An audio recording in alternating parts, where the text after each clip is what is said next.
All right, everyone. We are here on the What Are We Drinking podcast. We are joined by Clay Groves, one of our new epic athletes. Clay, thanks for being on the pod. Yeah. Mind just sharing a little bit about your background and where you're from? Yeah.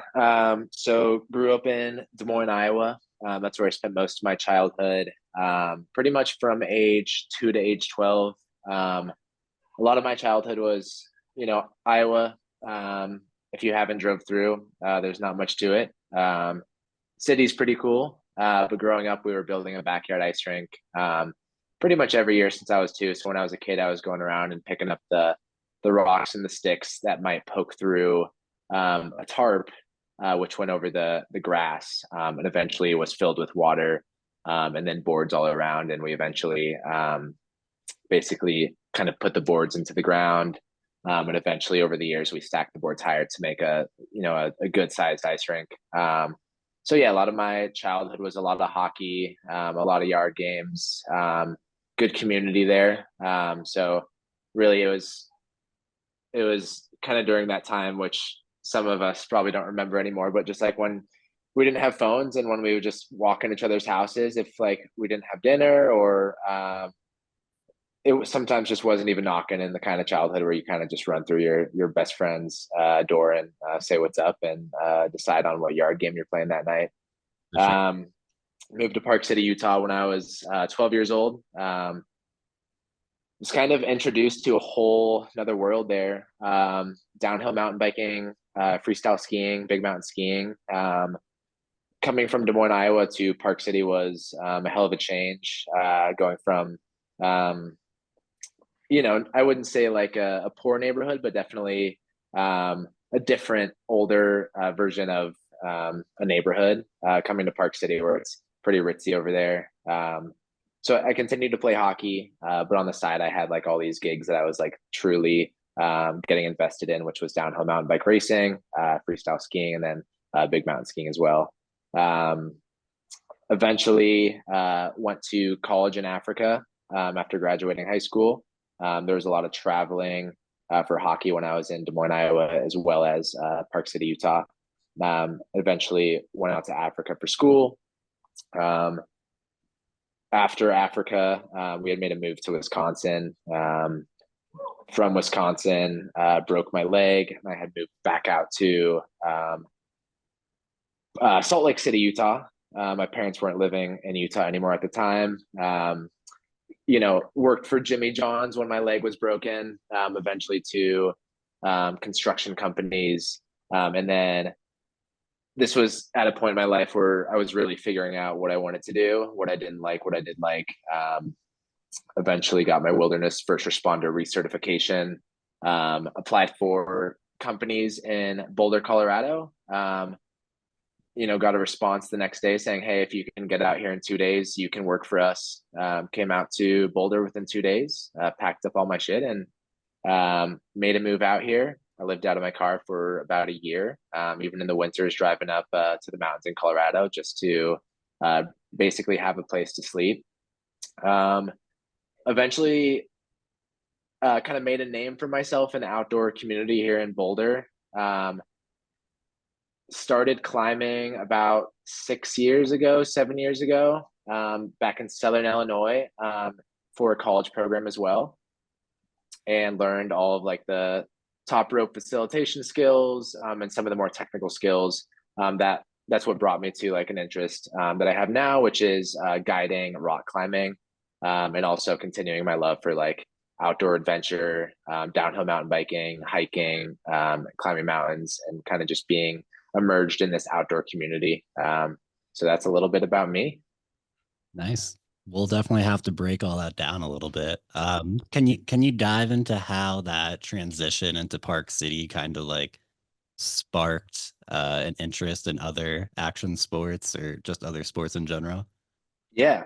So when I moved to Park City, the first year I was there, my dad had said, "Hey, dude, like, do you want to ski?" And I said I'd love to ski. I've never skied before.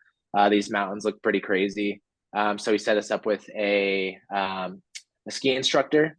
The first ever time skiing.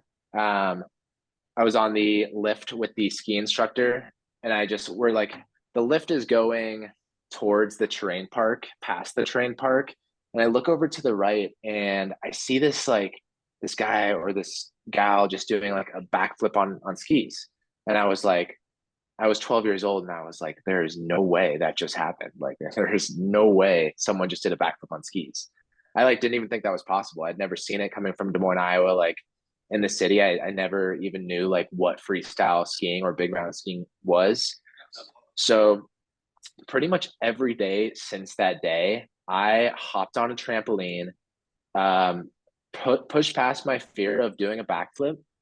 Eventually, I found this place called Snow Aggression in Salt Lake City. I'd go down there probably once or twice a week. They had a ski ramp going into a foam pit. All I wanted to do was learn how to backflip on skis after I saw that happen. Um, so I think the second day that I ever was at the ski resort, it was the day after the ski instruction. Me and my brother both went together. We send my parents a picture of us on a double black diamond, and my parents were like, "You guys need to get off of there right now." And we were hockey players, so we were like, this is so fun." Like obviously we didn't listen to our parents. We're like, "We're gonna ski this double black diamond. Like this is sick." So it was like McConkey's Bowl, Park City Mountain Resort, if anyone knows that. But it was like such a blast. And I didn't really know how to ski moguls, but I knew how to like be on my feet, shred some turns, and I was good with my edges.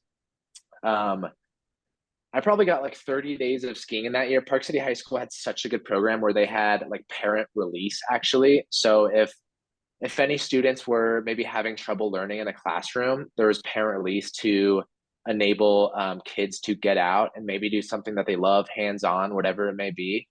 So I asked my parents if I could do parent release, get a couple credits off of it. And so oftentimes I would just go ski during school and get credits from that. And I feel like that's something only Park City would do, or like, Vail or Aspen or somewhere like that. So I would do that a lot. So I got a lot of days of skiing in, mostly because of the parent release and just because we lived next to a ski resort. The second year I ever basically skied, um, the season ends, new season begins. It's usually like around November 15th. I made it a goal to like get there the day the ski resort opens. I was pretty new to like the school environment, the education system there. So I had only met a few people. But some of my friends that I had met were terrain park skiers. And so that second year, that first day that the ski resort opened, we all went instantly to the terrain park. And all of a sudden, like, I see this train of skiers and they're all just backflipping. And all of a sudden my heart starts to race. And I'm like, am I about to backflip? And I was like, no, there's no way I'm going to backflip. But there's this like pressure of like, I've wanted to backflip for a year now, ever since I thought it was impossible. So literally the first day the ski resort opened, second year I ever skied, first jump, first run, through a backflip, landed on my tail, but landed it. I don't have that video anymore, but that was such a valuable memory to me of the first time backflipping. Since then, my dad's thrown away my skis. I've caught my tips so many times learning how to backflip, that it takes failing to learning. Sometimes it can be dangerous. I recommend wearing a helmet, but definitely like it took a lot of failing to finally learn like how to backflip. I would say definitely trying it is one thing, but then like understanding how to do it is another. So that's kind of the skiing aspect of it. A lot of my I had pro skier friends, pro mountain bike friends, and they basically did stuff that I was like, this is impossible, but I want to do this. So I never told myself I can't do this. I never said I'm not going to do this. I said that's impossible, but I'm going to do it. So like I tried to front flip, I tried corks, and eventually probably my proudest trick on skis is like just a double backflip in powder. And this was really after 2 years of learning how to ski. And a lot of it translated from playing hockey and being on ice so frequently. And also having like a good adversity to like fear in a way, or like not being super afraid of those action sports. My gift is pretty much the athletics and the physical aspect of things. In terms of mountain biking, kind of the story of how that happened is we had a place called Arcelon, and it was a trail, a downhill mountain biking trail, a free ride mountain biking trail behind our house in Park City. And my buddy first, I met him at school in junior high around the time I first moved to Park City. And he was like, dude, have you ever like shredded the gnar before? You ever like mountain biked? And I was like, dude, like I've never like, I was like, I'm from Iowa. What do you think?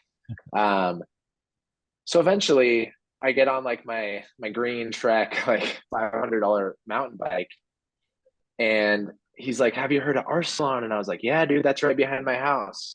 So we go to Arcelon, and all of a sudden he's taking me down this trail with like 10-foot wooden drops, like wooden features, 10-foot drops. And I was like, dude, what are you getting me into? But this is freaking rad.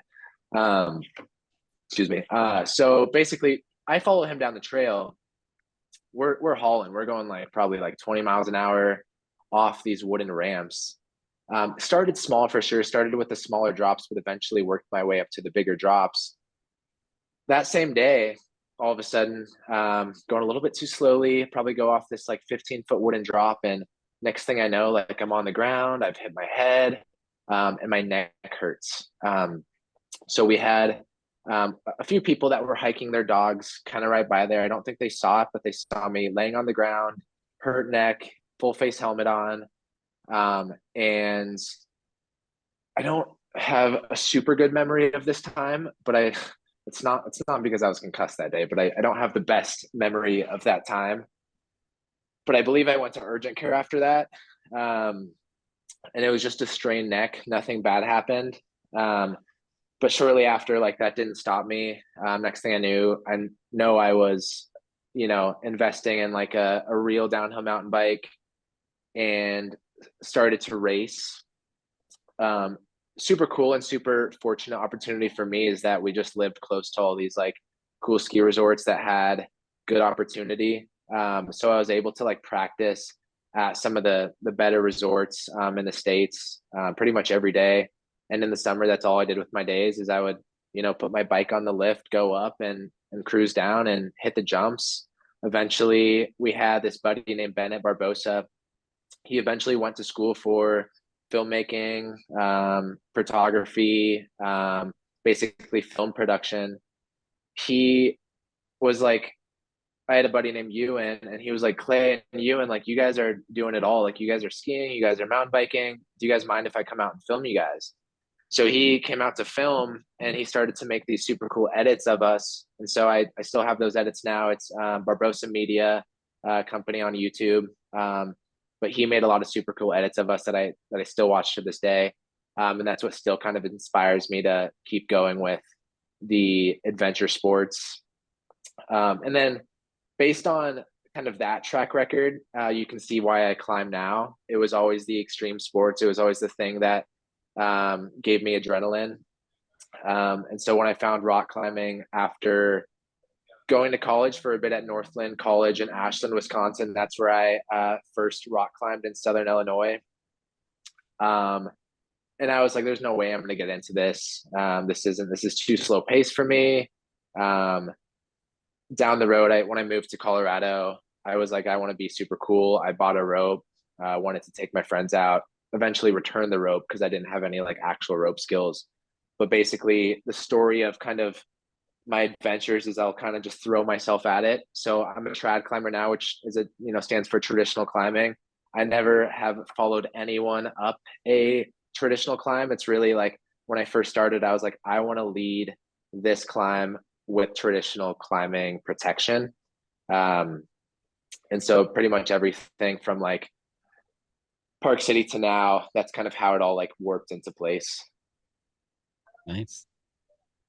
Cool. And you said that you spent some time in Africa. What were you doing in Africa, and did that shape any of your sports preferences or motivate you in any ways or anything like that? Yeah. So, I didn't do well. I didn't do super well in high school. High school was definitely hard for me. Information I could retain. I always had a fast memory, but there's something about sitting in the classroom. I could focus. I could do things like that. High school was hard for me. I traveled every weekend for hockey. I practiced every day. Practice was driving from Park City down to Salt Lake, about 45 minutes away to the Utah Olympic Oval. Um, Practice started at 4:45. It went to 6:45. Dry land training after that. So I'd get done with practice probably at around 7:45, 8. Then I would shower, 8:15, drive home, 8:45, and this was every day of the week. So definitely school was like taxing. I made it through, but kind of what brought on the idea of Africa was the idea that like school can be done in other ways. School can be done in like I would say learning by doing. A lot of subjects are learning by doing. At this point in my life, I really didn't know what I wanted to do. And so I always knew that I loved wildlife. I always knew that I loved nature. And I really wanted to like go and experience Africa. Ever since I was a kid, there was something like my favorite animal was a cheetah and a monkey. Same. And so I wanted to, yeah, sweet. Yeah. They're fast, they're cool. Yes. So I always wanted to experience that, see the wildlife. So after high school, I decided I was going to go study in Tanzania, so East Africa. And basically, not to get into it a whole lot, but it was like, as soon as I got to Africa, all of a sudden my luggage is gone. Like, hey, where's my luggage? So that's just a little snippet of like how, I'm not going to say how undeveloped Africa is. It's a continent. It's so big. But I will say like some countries in Africa are a little more undeveloped than we are. So it's like losing the luggage. And so that was kind of that first getting dropped in Tanzania at night, feeling like I'm on Mars right now with some trees. And it was just an incredible experience. So on top, like basically didn't know what I wanted to do. Went to Africa, wanted to study wildlife, wanted to be around a different culture. And definitely it was like such a cultural immersion where like not a lot of people there spoke English. Mm-hmm. So it was really having to like push myself to learn a new language. And so that is a little bit of like why I went to Africa in the first place. So yeah. Where were you staying in Africa? So I basically studied outdoor education. So it was 16 credits through the University of Utah. So the whole time in Africa was backpacking around Tanzania. So it was literally in the bush, going through forests the entire time. At one point on Mount Kilimanjaro, our instructor was like, hey, like, bring your machetes. We're bushwhacking up Kilimanjaro. He said, we're not taking the normal route. We're bushwhacking up it. So like, I just remember at times the forest got so dense that we literally had to take, whoever was in the front had to take the machete. And this is probably one thing I maybe disagree with. We're cutting down vines that make it so we can walk through this forest. We did a 10-day homestay where we stayed with a different family. Every person stayed with a different family in a town called Karatu. And that was quite an experience in itself. But the whole time was backpacking. We were in the city once at the beginning of the experience, and then another time on the way back right before we went back to America. Sounds really cool. How long were you there for? I was there for, let's see, I think 4 or 5 months. This was back in 2017. So yeah, quite a long time to be in a place where I'm, totally unfamiliar with. It's not like the normal safari. It's, I'm going to live there. But I think it definitely opened up my perspective on travel and life. What was one of like the most eye-opening moments there, like the biggest culture shock where you're like, I am not, I'm not in Iowa anymore. Yeah, totally. Yeah. I would say, so there's 3, I would say, if I'm gonna grab the biggest ones here.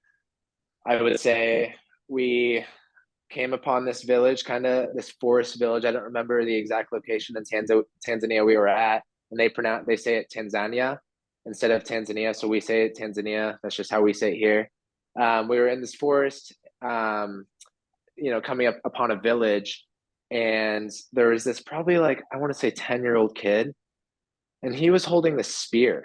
And the Maasai culture is so amazing and interesting there, where like you become a warrior at age 15 and then an elder at age 30 or 35. There weren't a ton of birth certificates there, so it was hard for everyone to know their exact age. But in my opinion, I'm like, the reason that they become an elder at 35 is maybe because their lifespan's a lot shorter than ours is here. So maybe like an elder 35 is accurate for them, but maybe an elder 60 is accurate here for us.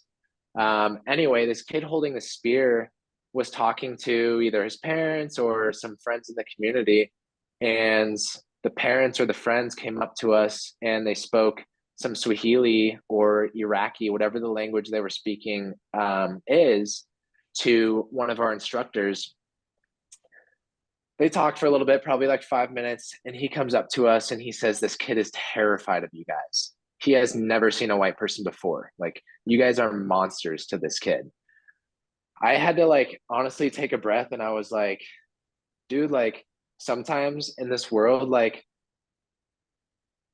we're not aware of like what is going on outside of this world. So even like, I didn't know about the hurricane going on in Florida, but I think it's so important that to know about things that are going on in this world and having that perspective of like, he's never seen a white person before. So when I hear of like racism going on, I'm like, it's just insane to me. Like, we're two different colors. But subjectively, like, we're human beings, right? So that was definitely a very eye-opening moment for me, just to like know that he's scared of us and like he's never seen a white person before. In places in Tanzania, there's not a ton of money, so some people are not even traveling outside of their little town that they were born in, and so that was eye-opening. Another eye-opening moment was traveling. At one point, we did go to a safari in the middle of our trip, and I think we were traveling to, it's pronounced Ngoro, and that's a safari in Tanzania. But at one point, we were driving, and I saw like a couple kids like in the middle of nowhere, lying on the side of the road.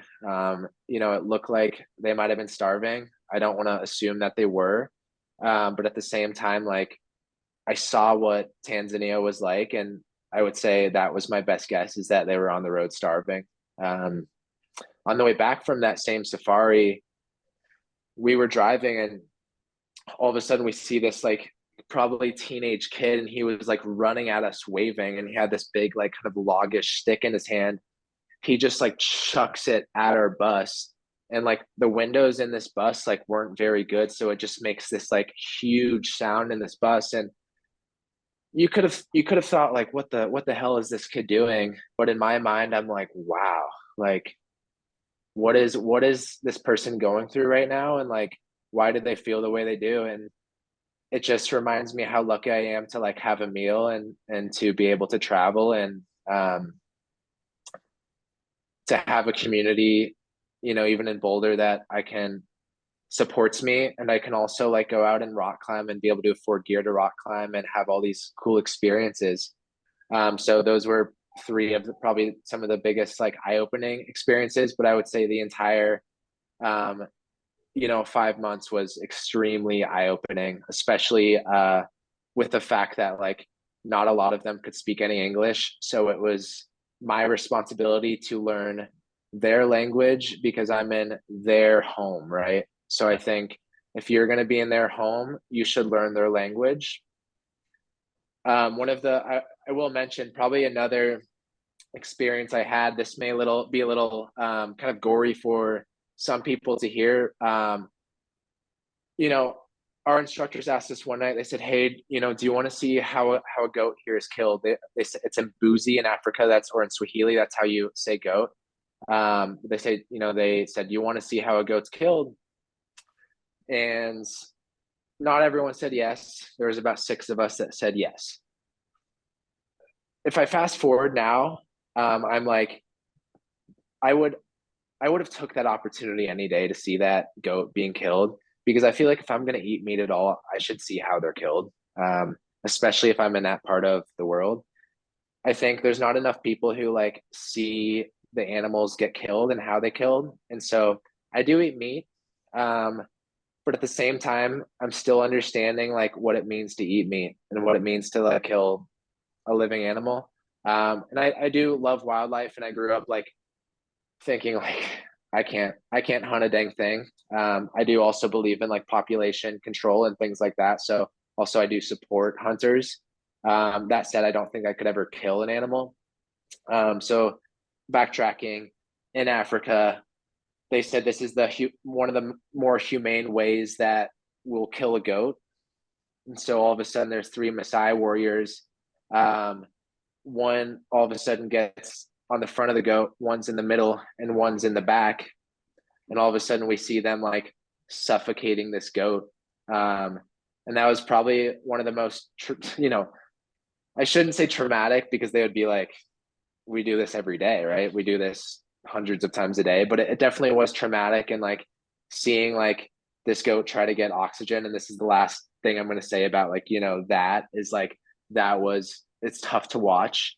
But at the same time, like it's a whole different part of the world that I think it's valuable to understand, like how they operate and how they function and how they work together, in that country, in that culture. And even Tanzania is so big. So for me, when I talk about Tanzania, I try not to talk about the entire country as a whole, because there's so much diversity there, that if I'm going to talk about like an underdeveloped country or undeveloped country, I'd rather just talk about what I witnessed rather than the entire country. But yeah, those were some of the most eye-opening moments that I had when I was there.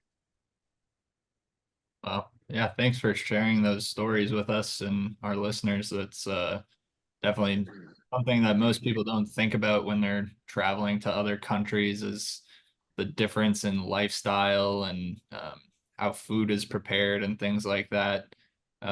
Did you have any challenges getting access to clean drinking water while you were there? Because I know, just from some of our work with one of the nonprofits that we work with, who they bring water filters to developing communities in Africa and South America, that a lot of the times these communities are walking miles to get any type of water, let Totally. alone try to get filtered water, which is basically impossible in these rural areas. Did you ever experience any type of sickness from drinking contaminated water, or did you have bottled water, anything along those lines? Totally. So yes, to answer your question, yes. Extremely challenging to get water. Some days, we had to wait hours, if not a couple days, because we were letting the rest of the community get water. And then if there was enough, we would have water too. If not, we would have to keep backpacking. In some spots, there was not enough water for a group, even though our group was only 14, went down to 13, eventually. But we just had to be aware of like what kind of resources they have. Even in the villages getting food, like realizing like, hey, like we're not going to buy like 3 cookies. So we're going to buy one and we're going to share it. Things like that. In terms of That's in terms of access, as well as like cows and food is so important there, because that's how we survive as humans. Like we need water, we need food. And so there was also like times and days where our instructor said, hey, the cows are drinking water today. You're going to wait until 6 p.m. and then you're going to get your water. So eventually we like went to the same source that the waters were drinking from, and it kind of looked like this like bathtub in a way. And we just scooped water. Sometimes, like depending on where I was in Tanzania, we had to like wait for the water to drip. or even on Kilimanjaro waiting for the water to unfreeze. And that took hours. That took lots of hard work. It took descending 1,000 feet on Kilimanjaro just to get to a spot where the sunlight was shining, where the water was going to unfreeze, where there was eventually a flowing stream, a very slow flowing stream. Also, a lot of people in certain places in Tanzania depend on the rain season, because in a lot of places there's that rain season and that dry season. So many times it was like rain season's the best time because we have access to water. That said, it's not always clean water. So some of the Maasai tribe, they had expressed that we don't need to treat our water because we drink this water, because our immune systems are strong enough to handle this water. That said, I did witness a little bit of like healthcare and what that looks like. And, there are medications and there are treatments, but I will say it's definitely not something like we have here in the States. So we did have some people in our group get Giardia at that time. Man, just watching them like in the fetal position in a yard for over a week. So that was definitely tough, just waiting to get picked up to be taken to like a health clinic. And even then their paperwork was switched around. So they thought one kid was one kid and the other kid was the other kid. Eventually I saw them back within like a week or two, but I would not want that to be me, in a different country, getting sick, having it that bad, also getting paperwork mixed up. Like that would be a scary, scary experience. And I don't see why that wouldn't happen to even the locals there. Like just because an immune system is strong doesn't mean you can't contract a virus or a waterborne illness. So we used Aquamira. So it's part iodine, part chlorine. I would say in my experience, I don't know if I'd want to use too much else besides maybe that in a foreign country. But that said, like, I think with the new technology now, like who knows, especially when Epic filters do filter out a very decent amount of like things that can be dangerous to us. But either way, that was some of the challenges to like water. And also like with Aquamira, you're still waiting, I think around 20 minutes, I think around 30 minutes to be able just to drink your water. So definitely challenges to that. But if we're treating enough water at a time, we can at least travel to our next backpacking site, basically. So crazy to think about. Like here in the States, you could just drink tap water. Not that you could, but it's just like the accessibility aspect of it where it's literally there all the time. And that's Totally. something we take for granted. But kind of transitioning into that water topic, you did mention Epic water filters. Obviously, we work for Epic water filters, and this podcast is part of Epic water filters. So, can you just talk about, how you discovered us, how the product resonates with you, anything along those lines? Yeah. So, I coach adult programs and youth programs at the Spot Climbing Gym. For those who don't know about the Spot Climbing Gym, it's one of the better gyms in the nation. We have some of the best setters, the best competitions. It's a great community. Before I worked there, I basically lived out of my car and I would shower there.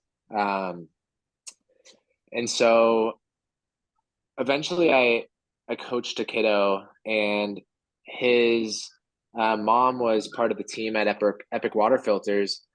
And she came up to me one day and she said, "Hey, Clay, like, I love your content. It's awesome." And she just mentioned that. I think the week after that, she brought me a bottle. She's like, "I have a gift for you." And she like brought me a bottle. And I was like, "Oh, cool." I just looked at it and then I saw the filter and I was like, "There's no way you just brought me like a filter and a bottle." And so that was my first experience, like seeing the bottles. Mhm. Um, and I had no idea how to use the filters. So I don't think I opened like the package for like at least a week or two. And then finally like opened the package and like, this is gonna sound maybe dumb, but I think my friend like grabbed the straw and like put it into the filter and he's like, there you go, dude. Um, and so once I saw like how easy it was to do, I'm like, I don't know how I didn't know that. When I was in college as well, I did a project on water filtration. So already I was like, okay, like this is going to be my new way of drinking water. So then Jennifer, who was working for Epic Water Filters at the time, she had said like, hey, like you should become an affiliate. Like your content is like pretty cool. Try to become an affiliate. And so then I reached out to Epic, and I think the next week someone responded and said, hey, we'd love you to join our affiliate team. From there, I kind of furthered my career into starting my own rock climbing guiding company, buying an LLC and getting it started. And I thought, I looked at Epic Water Filters and I saw the athlete page, and I just said like, there's no harm in asking to be one of the Epic athletes. Like I do have a past that can kind of describe what I do, and a lot of it's athletics, a lot of it's like physical challenges, physical adventures, and so shortly after, I think you reached back out to me and said, we'd love you to join our team. And so, this is a new opportunity in my life to like feel like I'm part of something bigger. Not only to like to be an athlete, because that's kind of for me, not the value. The value for me is to like be an athlete, part of a team that like supports and promotes like healthy water filtration, and even like avoiding possible contaminants in your water. I have never been so hydrated in my life until now, to be honest. I think I went on a hike today. I think I peed like 5 times, and my brother's like, "Did you just pee in like a parking lot?" I'm like, "We're not going to talk about this," but anyway, like so hydrated. Especially with the pitcher. It's for one, I love the wooden handle, so it makes me feel like I'm at home because I have wooden floors as well. And I go up to it and I'm thinking like this water is like medicine. Uh-huh. Um, and to piggyback off the medicine part of that is like when I was on Kilimanjaro, uh, my instructor said, "Hey, if you're not drinking 10 liters a day, you're dehydrated. If you're not," and so this is insane, but I made it a goal to drink about 8 to 10 liters a day. You could call that overhydration when it's within 24 hours. It was okay. I wasn't pouring water into my lungs. Like it was all right. And that's the best I've ever felt. I think I went up to his tent. And I'm like, KG, like I don't know what it is, but I feel high right now. And so every time I like drink a lot of water now, I honestly feel like I'm like not getting sick, or there's something about like healthy water that makes me feel good about myself and like my day to day. So if I'm like even bringing this bottle into work, it just gives me that like subconscious message that like I'm drinking water today. Even if I see it and I'm not drinking it, I feel healthier in a way. And on top of that, it's got like such cool designs like Honnold Foundation, Access Fund, things that I care about. Um, and I don't know, it helps me also like help other people.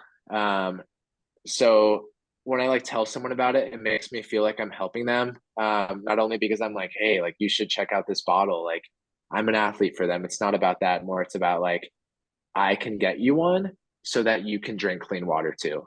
Or like, you can have this too. So I'm trying to give other people, friends, community, like an opportunity to also like have a good way to filter water. So Yeah, you And just don't forget, like so much don't ad content right there. yeah, yeah. but don't forget the filters also replace 550 single-use plastic water bottles. So while you're being healthy, you're also protecting the environment and not contributing to additional plastic pollution, which is obviously a big issue right now. But yeah, it seems like fits perfectly. That's why we love the athlete program here at Epic, is because every athlete needs to drink water.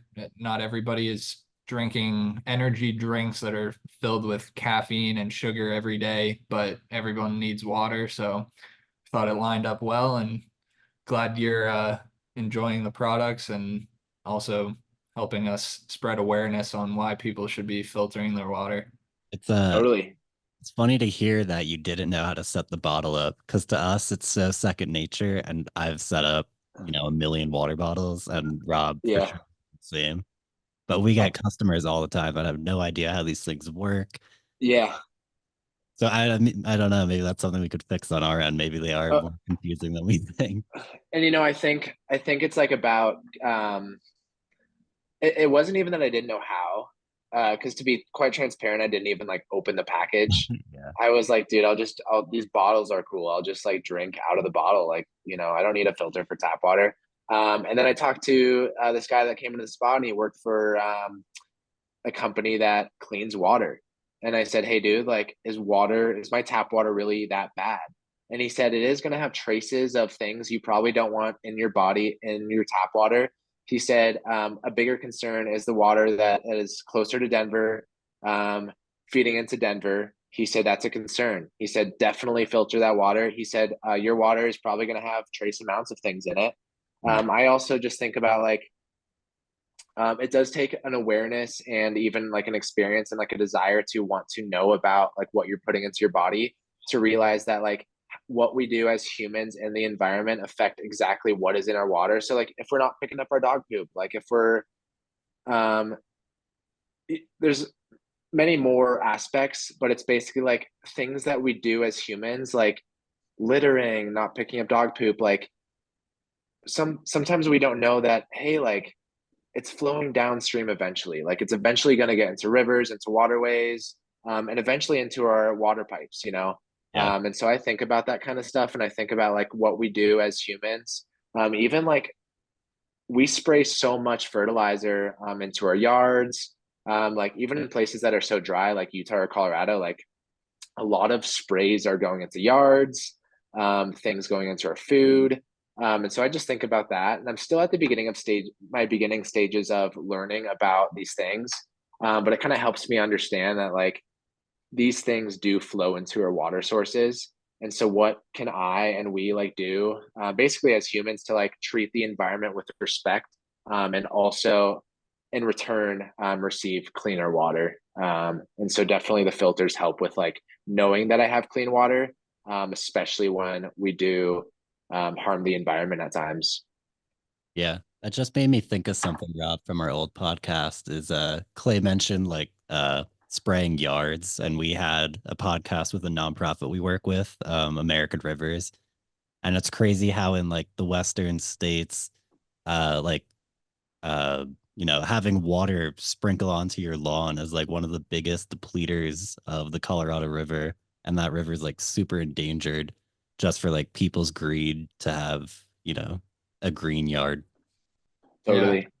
To go off of that, I recently read a study that said that up to, and don't quote me on this number, but up to 80% of people um, have Roundup chemicals in their urine just because of how much in agricultural farmers use it, and that groundwater always ends up into a reservoir or a well or whatever it may be. So just one more reason to continue filtering your water, even if you think your tap water is okay. You don't know how many miles of old pipes it's traveling through or what could be ending up in there. So better to be safe than sorry. Yeah. Totally. And no matter how like clean water cleaning services can clean our water, like there's still going to be trace amounts of things that sometimes we just can't protect ourselves from. And I don't have to be like a hypochondriac or someone who like really cares about my body to know that there are things in our water that can harm us. I even was sometimes I'll do intermittent water fasting. There's not too much research on it, but at the same time, like there has been small amounts of studies done that tell us that intermittent water fasting can help reduce inflammation in our body, can get rid of neurotoxins. And why I'm saying this is because I've heard some of these heavy metals or metals that are in water can produce or create inflammation and even neurotoxins. And so that's definitely not something that I want throughout my life. And so having like water that I know is clean helps me like know that, hey, like I'm feeding good things into my brain. Yeah. And So I think our products, like one of our biggest messages is to make the accessibility to filtered water easy through a wide range of water bottles, pitchers, under the sink units. Um, one of the one of our co-founders, or the founder actually, who started the company, he after doing research about why people buy single-use plastic bottles, one of the biggest reasons was for convenience. Like they just don't.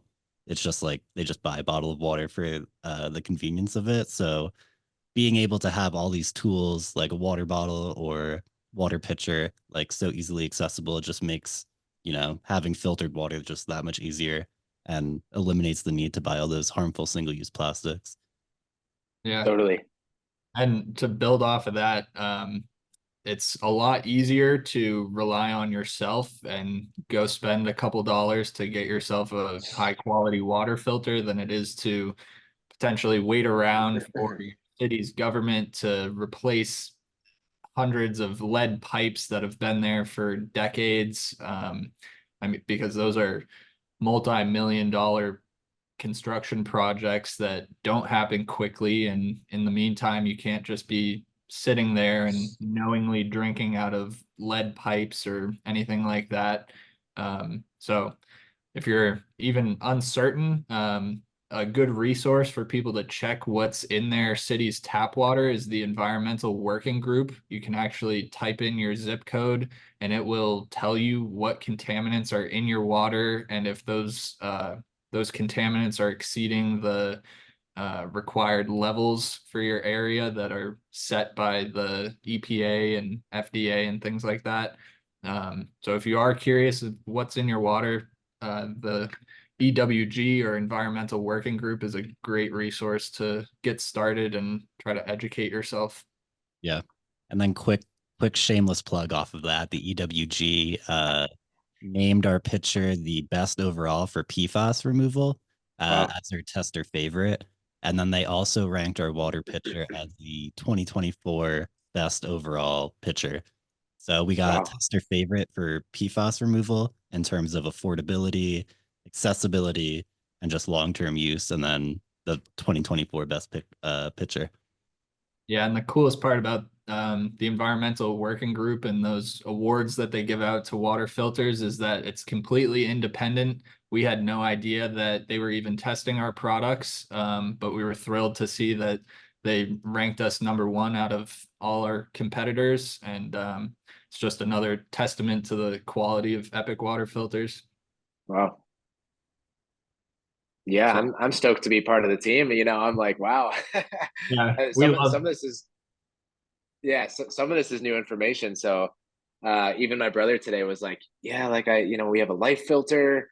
We love it, filters out everything. And I was like, dude, like, come on, like, you got to support the cause in a way. Like we're family here, and he's never even tried out the Epic water filter, so I definitely want him to kind of hop on board and just like see what we're about and like Hmm. understand that like another filter company like might be good. In my opinion, I'm like, ever since I've been with Epic, I've kind of started to understand that Epic is a little superior compared to some of the other companies. And it's cool to be a part of the team.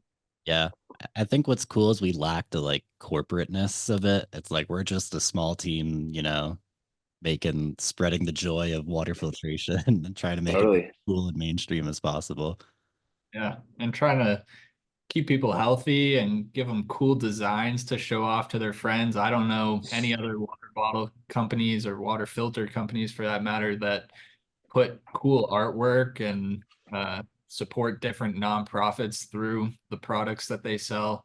So yeah, we obviously Matt and I have both been working for Epic for a couple of years now, but we really have no complaints. We both use the products day in and day out. I think I'm going on my 4th year using Wow. products, and from the first time I tried it, I refused to go back. I bring my water bottle into restaurants because I don't want to drink their sketchy tap water. And yeah, I love it, and I think most people that try them out would probably agree with us that the water tastes better. You don't worry about what's going into your body, and you get a cool design to show off. Totally. And one thing that like when I first saw Epic, everyone loves Nalgene's. You buy Nalgene's at REI. A lot of people in the outdoor industry too, like are big fans of Nalgene's. You're like, oh, I love my Nalgene, especially like a lot of the Nalgene bottles, you can boil water and put it right into the Nalgene. It's not going to like, you know, put plastics into your body. But basically, like I've never seen a water filtration system right out of Nalgene. So I thought that was already like a cool enough design because none of the other water filtration companies that I've seen so far had water filters that are actually like in the Nalgene bottle, which is cool in itself. So Yeah. I think We're- Nalgene themselves like loves their product. They're actually selling kits, which like if you're on Nalgene's website, you could like add the Epic Water Filters kit, which is just the lid straw and filter for your Nalgene. sick. Yeah, and if uh I mean, we are lucky that we get to work so closely with Nalgene. They've been around for decades, and their quality is amazing. But if any of our listeners out there do already have a water bottle that they really like, we do sell a product called the Answer Kit that comes with a bunch of different straw lengths that will basically allow you to convert your existing water bottle into a filtered water bottle. So we know people love to slap stickers on their insulated water bottles, and it's hard to get rid of those for sentimental reasons. But if you are interested in adding a filter to whatever water bottle you're currently using, you can definitely check out the Answer Kit. And then Sick. Clay, we are kind of getting towards the end of our time. So where can our listeners follow your journey, connect with you moving forward? And then we always ask um our, the people on the podcast is what is one thing you would tell a younger version of yourself today? Yeah. So to start, I'm on Instagram, climbing with Clay, website climbingwithclay.com. I'm an outdoor guide, certified by the American Mountain Guide Association. I'm in Boulder, Colorado. So if you're here, you'll probably see me on a wall or at a gym or just getting outside somewhere. If you're ever interested in hiking the 14ers or getting in the mountains, give me a shout. Um, there was one thing I could tell the younger version of myself. I guess I'd probably say, definitely like follow your heart, do what you love. And I was talking about this today, but like the money will come. The money will come. So if you can like focus in on what you love, and how you want to, treat your body and mind go hand in hand. So I truly, truly believe in like the things that you put into your body are how you're going to feel and function.